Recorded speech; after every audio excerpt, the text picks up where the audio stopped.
Магнезиев малат. Една от най-бързо и лесно усвояемите форми на магнезия. Тук магнезият е в комбинация с яблочената киселина.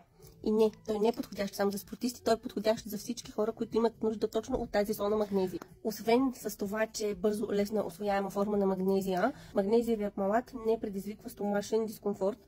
Той е подходящ за хора, които страдат от фибромиалгия. А това е състояние, при което имате хронична умора, хронични болки в мускули и стави или непрекъснато напрежение и тревожност. В малата, магнезиевия малат, магнезия е в комбинация с яблочната киселина, а точно яблочната киселина участва в производството на енергия в организма. Именно за това този магнезия е подходящ за хора, които страдат от хронична умора и за хора, които имат постоянно напрежение и тревожност. Приемът на магнезия е изключително важен, защото той участва в над 600 процеса в нашето тяло. Аз ви разказах за магнезиев малат, но ще продължим да си говорим и за всички останали соди на магнезия. Магнезиев малат ние предлагаме на фирмата Nutrinity Labs. Те са българска фирма, нищо че опаковката изглежда вносна. Под формата на таблетки са, препоръчителният дневен прием е по 2 таблетки на ден, като може да видите, че имат и делителна черта. Една опаковка съдържа 250 таблетки, което стига за поне 125 дни, което означава, че се купувате един път и пиете доста време. Така изглежда опаковката и отвънка.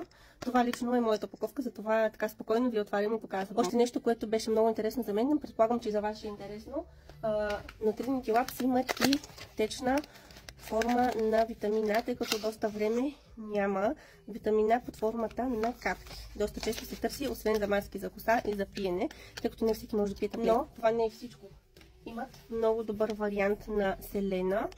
И освен това метилкобаламин, или това е по-лесно и по-бързо усвояемата форма на витамин В12. Метилираната форма винаги е по-лесно усвояема. И това не е всичко, защото сигурна съм, че не сте чували за витамин С под формата на кристали. Да, тук го има и се съдържа 100% фармакопейно витамин С или аскорбинова киселина.